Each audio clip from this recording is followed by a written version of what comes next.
Shalom, Bapak Ibu, Saudara-saudari, adik-adik yang sangat dikasihi oleh Tuhan Yesus. Nas yang akan kita renungkan kali ini adalah dari Ibrani 11 ayat 20 sampai ayat 31. Adapun tema yang akan kita renungkan dari nas ini adalah ketekunan iman menghasilkan tindakan nyata. Mari kita mulai renungan kita ini dengan kita bersama-sama membaca nas kita kali ini yang saat ini terpampang di hadapan kita, yang saya ambil dari Alkitab Bahasa Indonesia versi terjemahan baru, sebagaimana terdapat pada website alkitab.sabda.org. Mari kita baca nas kita kali ini bersama-sama dengan seksama. Selanjutnya, mari kita renungkan bersama ayat-ayat berikut yang akan merupakan ayat-ayat pembimbing bagi kita merenungkan nas kita kali ini. Ayat pembimbing kita yang pertama adalah Yohanes 6 ayat 44. Khususnya pada anak kalimat, tidak ada seorang pun yang dapat datang kepadaku jikalau ia tidak ditarik oleh Bapa yang mengutus aku, di mana aku di sini adalah Tuhan Yesus Kristus dan Bapa adalah Tuhan Allah Bapa di surga. Ayat pembimbing kedua adalah 1 Korintus 12 ayat 9. Khususnya pada anak kalimat, kepada yang seorang roh yang sama memberikan iman. Yang mana kata iman di sini di dalam bahasa Yunaninya adalah pistis, yang diterjemahkan ke dalam bahasa Inggris sebagai faith. Dan satu lagi ayat pembimbing kita kali ini adalah Galatia 5 ayat 22. Tetapi buah roh ialah kasih, sukacita, damai sejahtera, kesabaran, kemurahan, kebaikan, kesetiaan, yang mana kata kesetiaan di sini yang di dalam bahasa Yunaninya adalah pistis, sama dengan kata pistis yang ada di 1 Korintus 12 ayat 9 yang diterjemahkan ke dalam bahasa Inggris sebagai faith, yang kalau diterjemahkan kembali ke dalam bahasa Indonesia adalah iman. Yang dengan mempelajari versi-versi Alkitab yang ada, termasuk Alkitab versi bahasa Inggris, Alkitab versi bahasa Indonesia, Alkitab versi bahasa aslinya yaitu bahasa Yunani, kita mendapatkan bahwa pistis ini diterjemahkan sebagai kesetiaan atau faithfulness di dalam bahasa Inggrisnya. Dan pistis ini juga diterjemahkan sebagai iman yang dalam bahasa Inggrisnya adalah faith. Yang kalau kita telusuri lebih dalam lagi, menurut beberapa ahli Alkitab, faith dan faithfulness ini, keduanya sama-sama dapat dirunut ke pistis. Dari ketiga ayat pembimbing ini, baik secara tersurat maupun tersirat, dan berdasarkan penafsiran-penafsiran yang ada, kita mengetahui bahwa seorang menjadi pengikut Kristus, artinya seorang dapat menjadi percaya pada Kristus, seorang dapat beriman pada Kristus, adalah hanya atas pekerjaan Tuhan Allah Bapa di surga. Tuhanlah yang memberkatkan percaya. Tuhanlah yang memberkatkan iman kepada Kristus itu kepada seorang manusia. Manusia tidak dapat menghasilkan percaya. Manusia tidak dapat menghasilkan iman seperti yang dimaksudkan oleh firman Tuhan ini, yaitu iman, yaitu percaya yang datangnya dari Tuhan ini atas kemauan si manusia itu sendiri, atas kemampuan si manusia itu di dalam bernalar, berpikir, bahkan berperasaan. Itulah sebabnya firman Tuhan melalui Rasul Paulus mengajarkan bahwa Roh Kuduslah yang memberikan iman kepada manusia, bahwa Roh Kuduslah yang membuahkan iman di dalam diri manusia. Pada saat seorang manusia ditarik oleh Tuhan, Allah Bapa di surga, untuk menjadi milik Kristus, maka manusia itu menjadi milik Roh Kudus. Artinya Roh Kudus berdiam di dalam diri manusia itu dan menghasilkan iman dan menghasilkan percaya kepada Kristus, kepada Tuhan.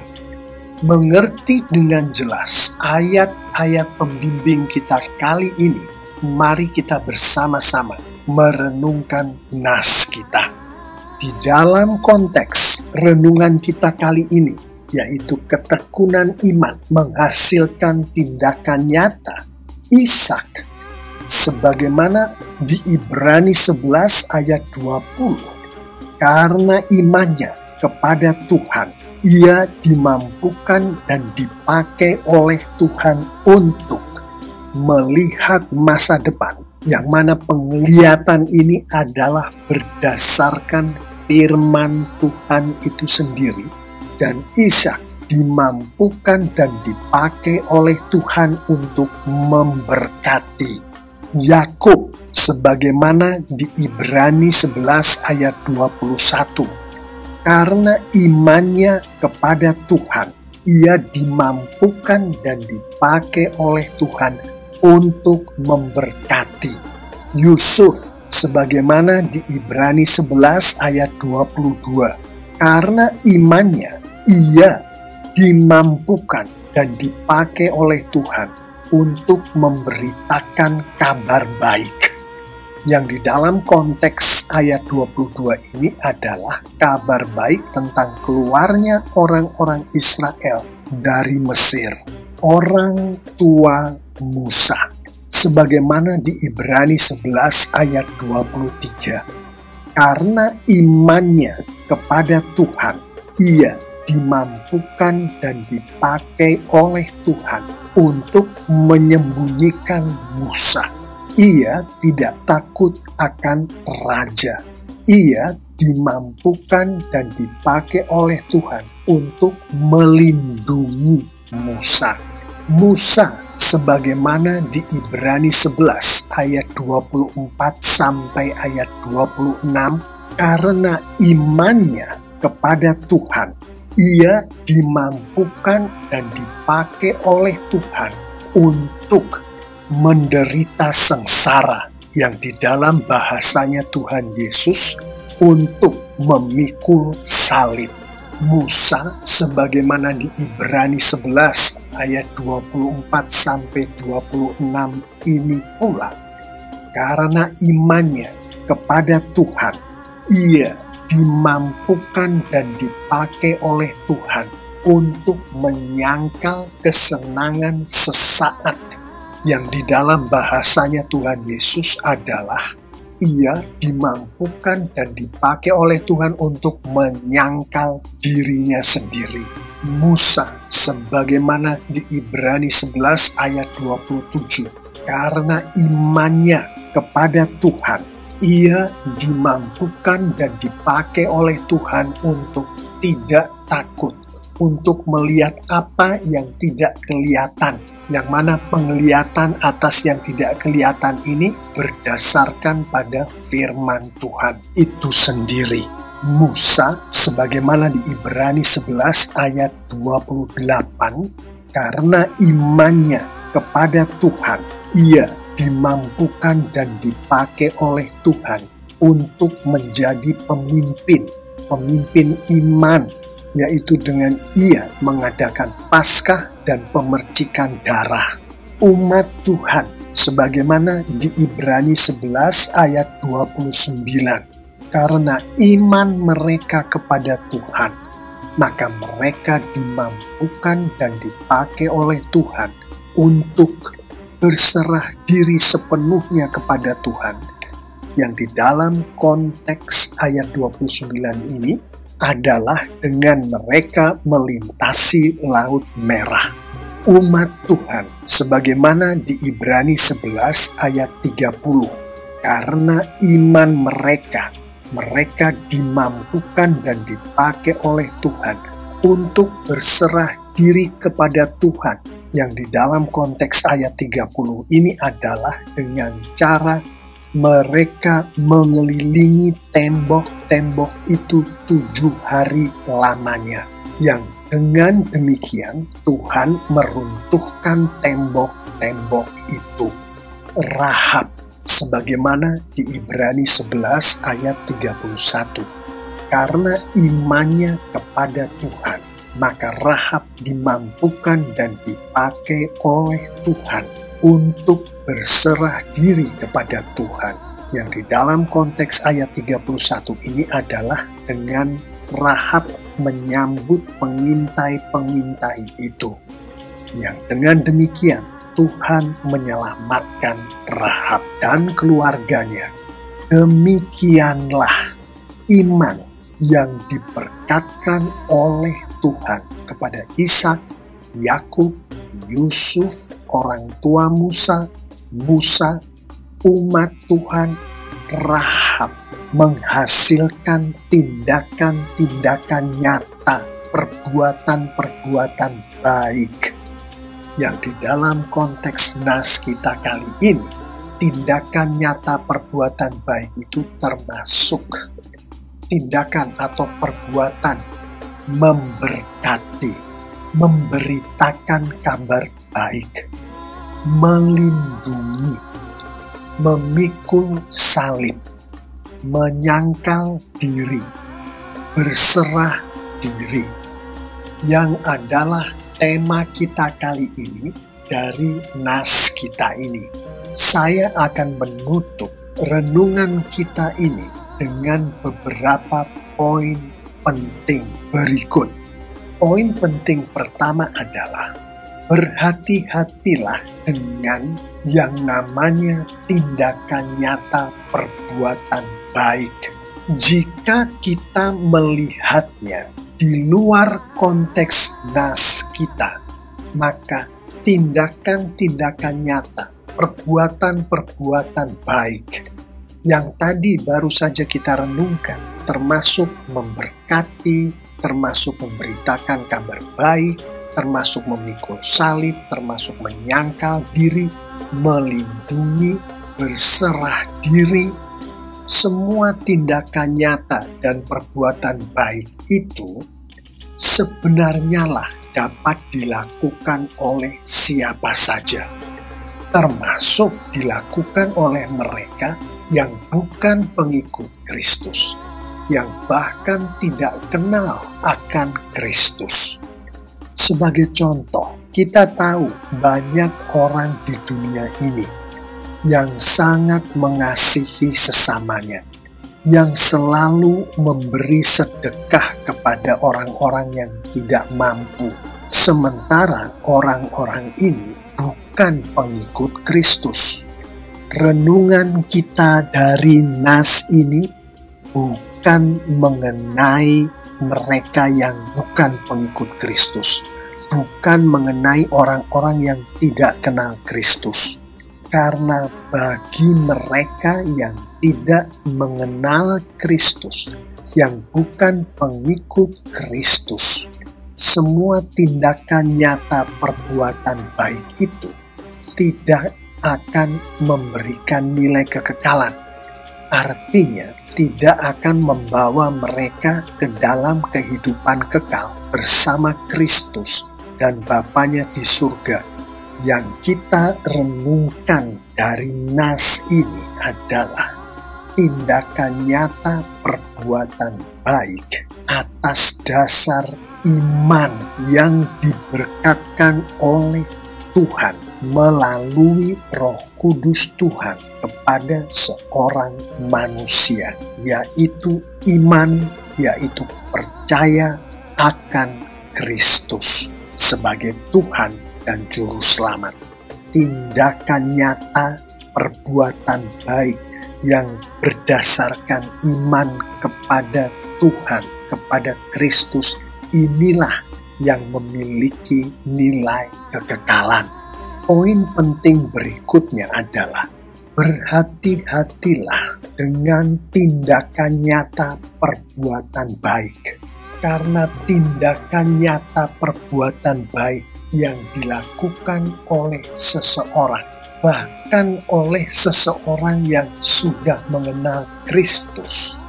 Namun jika tindakan nyata perbuatan baik itu dilakukan tidak berdasarkan iman, tidak berdasarkan pekerjaan Roh Kudus, yang dengan kata lain, tindakan perbuatan baik yang dilakukan oleh manusia atas kemauannya sendiri dan atas kemampuannya sendiri dapat mengakibatkan manusia itu menjadi self-righteous, yang artinya manusia itu menjadi memuja kesalehan pribadinya, yang perwujudannya dapat berupa manusia ini menyombongkan dirinya sendiri atas kesalehannya, termasuk pernyataan seperti aku adalah orang saleh karena aku bekerja keras melakukan kebajikan-kebajikan, melakukan tindakan nyata perbuatan baik, yang mana pernyataan self-righteousness ini, yang mana berkoar-koar akan kesalehan pribadi ini, di mata Tuhan adalah penyembahan berhala, penyembahan terhadap diri sendiri, yang mana berdasarkan Alkitab kita mengetahui dengan pasti bahwa kehendak Tuhan kita adalah hanya Tuhanlah yang boleh dan harus disembah. Artinya adalah self-righteousness merupakan tindakan yang melawan kehendak Tuhan. Juga berhati-hatilah terhadap tindakan nyata perbuatan baik seperti berikut. Yang mana hal berikut ini juga bisa terjadi pada orang-orang yang sudah mengenal Kristus. Yang penting aku sudah memberi sedekah.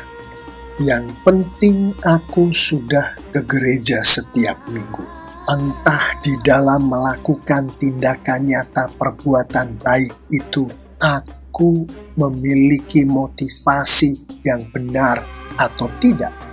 Motivasi ini tidak penting. Tindakan nyata perbuatan baik dengan motivasi yang tidak baik bukanlah yang kita renungkan dari nas kita kali ini. Tindakan nyata perbuatan baik yang kita renungkan kali ini adalah tindakan nyata perbuatan baik yang berdasarkan iman, yang adalah karya Roh Kudus Tuhan. Artinya motivasinya hanya untuk kepentingan Roh Kudus Tuhan, kepentingan Tuhan, untuk kemuliaan Tuhan, untuk kemuliaan Kristus.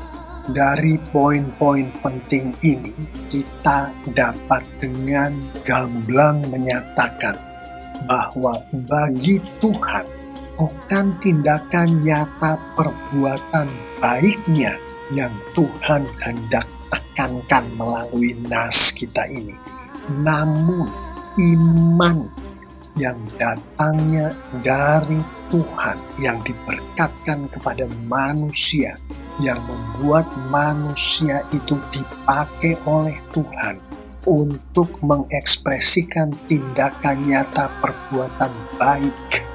Artinya, iman yang datangnya dari Tuhan, itulah yang ditekankan di dalam nas kita kali ini. Yang kalau kita mau menyampaikannya dalam bentuk perkataan yang benar, adalah seperti tindakan nyata perbuatan baik yang tampak di dalam kehidupan aku sehari-hari, bukanlah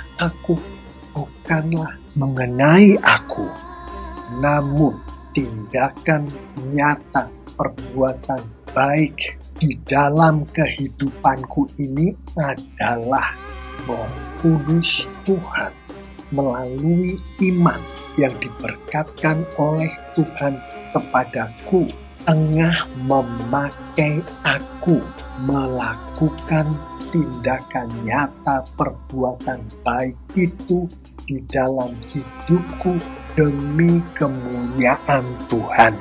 Bapak, Ibu, saudara-saudari, adik-adik yang sangat dikasihi oleh Tuhan Yesus, mengetahui akan semua yang baru saja kita renungkan ini, mari kita akhiri renungan kita kali ini dengan kita merenungkan bersama penerapan-penerapan berikut.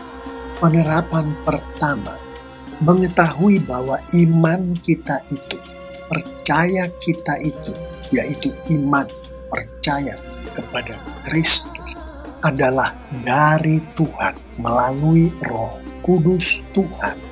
Maka berdoalah dengan khusyuk setiap hari, memohon kepada Tuhan agar Tuhan melalui Roh Kudus-Nya berkenan memberkatkan iman kepada Kristus itu, percaya kepada Kristus itu kepada kita dengan semakin hari semakin kuat. Roma 10 ayat 17 secara tersurat dan tersirat menunjukkan kepada kita bahwa iman timbul dari pendengaran akan firman Kristus. Iman timbul dari firman Tuhan. Mengetahui bahwa iman yang kita peroleh dari Tuhan melalui Roh Kudus Tuhan itu timbul dari firman Tuhan, maka berdoalah dengan khusyuk setiap hari, memohon kepada Tuhan agar Roh Kudus Tuhan berkenan selalu memampukan dan membuat kita untuk membaca, mengerti, dan melakukan firman Tuhan. Dan penerapan terakhir untuk renungan kita kali ini, untuk kita hidupi setiap hari, adalah mengetahui bahwa tindakan nyata perbuatan baik seperti yang kita renungkan dari nas kita ini tadi, yaitu dari kita menghidupi iman kita kepada Tuhan, kepada Kristus, adalah termasuk kita memberkati, kita memberitakan kabar baik, kita melindungi, kita memikul salib dan menyangkal diri, kita berserah diri, maka pada saat kita bercermin mempergunakan firman Tuhan yang kita renungkan kali ini, dan dari cermin yang adalah firman Tuhan itu, termasuk nas kita kali ini, termasuk ayat-ayat pembimbing kita kali ini, dan kita melihat bahwa tindakan nyata perbuatan baik itu tidak ada atau tidak banyak terlihat di dalam kehidupan kita sehari-hari sebagai pengikut Kristus, maka berdoalah dengan khusyuk setiap hari, memohon kepada Tuhan agar Roh Kudus Tuhan berkenan memberkatkan iman percaya kepada Kristus itu kepada kita dengan semakin hari semakin kuat, dan memohon kepada Tuhan agar Roh Kudus Tuhan berkenan memampukan dan membuat kita untuk membaca, mengerti, dan melakukan firman Tuhan dengan semakin lebih dahsyat lagi setiap harinya. Saya mengimani jika kita semua pengikut-pengikut Kristus yang sejati, yang sudah lahir baru, menghidupi, melakukan firman Tuhan yang baru saja kita renungkan ini, lengkap dengan penerapan-penerapannya, maka Tuhan kita semakin dimuliakan dengan luar biasa. Amin.